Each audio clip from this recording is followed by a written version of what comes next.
Hey, sports card fans, it's John, Wade Boggs fan. Hope you're all doing well. It's been a couple weeks now since the Strongsville show. And for those of us who go to shows to buy cards, there's always a negotiation between what price the seller has for the card and what we are willing to pay for that card. And if a transaction is going to take place, there has to be an agreement between the buyer and seller at an agreed upon price. Now, it may be closer to what the seller asked for. It may be closer to your initial offer or interest in what you want to pay for that card, but there has to be some agreement. So the question for this week that Graig over at MidLife Sports Cards is asking everyone is, how do I decide on how much I want to pay for a card? Do I use comps? If so, what do I use for comps? What if a card looks better than the number grade on that card? What's the eye appeal? If it looks better than the grade, what's my process for determining what I'm willing to pay for a card? Now, about a month ago, I did a video in which I asked for advice from all of you. This was leading up to the Strongsville show on how important are comps when it comes to buying vintage baseball cards. And I'll have a link to that video at the end of this video here if you didn't catch it. I'm not going to go into everything I talked about in that video. I'm going to try to answer Greg's question here. I do use comps, and I use VCP as my source of sales information to determine comps. Now, long story short here, hopefully over the last 5 years that I've really been focusing on building a vintage baseball card collection, I started off by being really strict with comps in what I was willing to pay for a card. I would look at the average sales price for a card in a particular grade and what the recent high sale was for that card in that grade.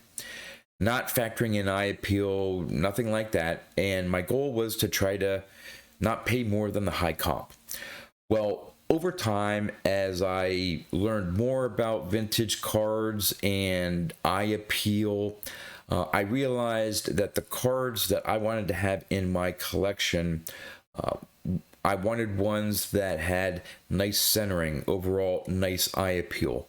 And over time, I learned that when it comes to comps and vintage cards, not all vintage cards have the same eye appeal for a certain technical grade. And I was struggling with the fact that I knew I had to pay more for a card that, in my eyes, had really nice eye appeal as opposed to other cards in that same technical grade. And I was fighting the the mental difficulties that I had of paying more than comps.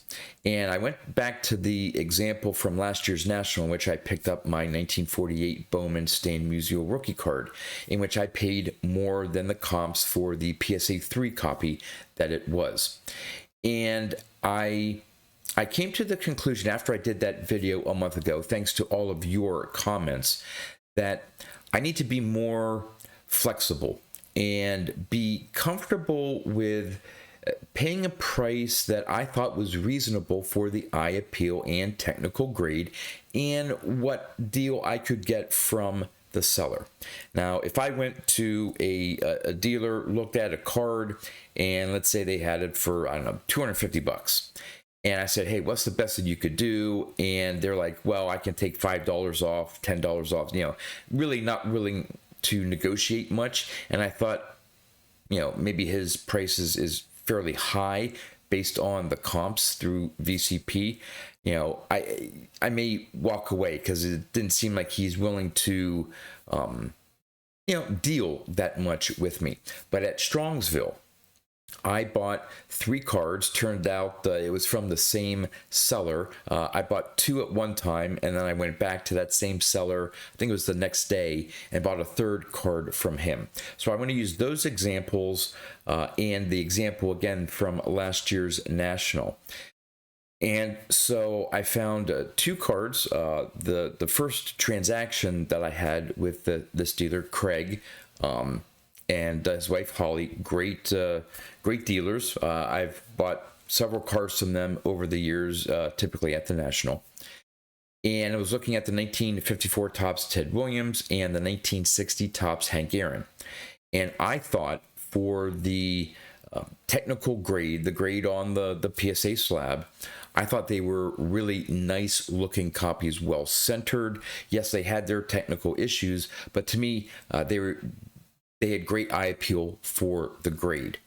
And I was able to work out, get Graig to come down a little bit on his price. He looked up the comps as well. I knew where the comps were, and he was above the comps, but he came down quite reasonably, that I thought. And we agreed on a price for both cards. And I was willing to pay that price. Now, it turns out for both of those cards, the 54 Topps Ted Williams and the 1960 Topps Hank Aaron, I ended up paying more than the current high comps for both cards, and I was okay with that. I'm learning to be more flexible, especially when I see a card that has really nice eye appeal. Now, that only goes so far, though. All right. So Graig wants to know my process. I think in his last video, or his video from Monday, and I'll try to put a link to that video in the description of this video here so you can check it out. One of the examples he gave is that if it was a PSA 2 but looks more like a PSA 4, would I pay close to PSA 4 prices? Or what if it was a PSA 2 but looks more like a PSA 1? Would I only pay PSA 1 prices? So I don't know about the stretch from a 2 to a 4, but for both the Stan Musial, I know that I paid above a PSA 3, but on the mid to low end for a 4. So I thought that was a reasonable stretch, because in my mind, that was a great looking PSA 3. In fact, the guy just recently had it graded, and he was certain it was going to come back a 4. I saw that value sort of in there. So I was willing to pay. It turned out, I think, if I remember correctly, more on the low to mid end of a 4, but it was a technically grade of 3. For the 54 Ted Williams and 60 Topps Hank Aaron cards that I bought, I know I paid above the technical grade that the cards were graded at, above the high end of the comps. If you move a grade higher, I was still below what I think the average price was for that next step up. So again, Graig came down from his price, was willing to work with me, did what I thought the best he could on those cards, and I was comfortable paying that. So the 3rd card that I ended up going back, now that one, he had priced fairly competitive in terms of the recent high comps. He was at the high end, but I thought the eye appeal of that card, that was the 1960 Yogi Berra card, and he was at the high end of the comps but wasn't above, and I was still able to get him down a little bit on that. So I was between the average and the high comps for that Berra card, so I was really happy to pay what he was willing to come down on that card for. So all in all, I went into Strongsville, and I think I'm going to be using this possibly for eBay auctions, maybe buy it now best offers in terms of putting in an offer for a card, and definitely at this year's National.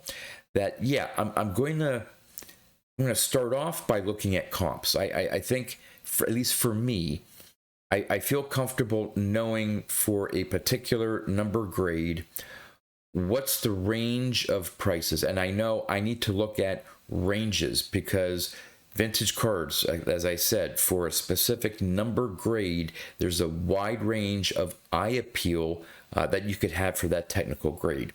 So I think I'm going to continue to base my initial negotiation, let's just say, on comps. And again, I'm most likely going to be using VCP. That's the one that's most available to me, has the most data than trying to rely on recent sales just on eBay.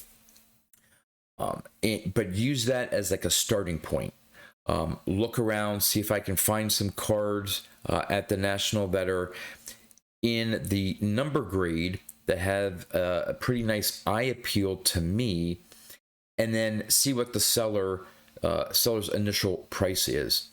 And then from there, based on the eye appeal and how much I'm really interested in that card, be flexible in terms of the comps. Maybe be willing to pay higher than the current high price for that technical grade. Maybe look into what the ranges are for the next grade up. Obviously, I don't want to pay at the high end for a PSA 4 if it's graded a PSA 3. So I'm not going to go to the high end of the next grade up. To me, that's way overspending on a card. But I am going to be more flexible, and I think I'm getting more comfortable in doing that from this Strongsville show a couple weeks ago.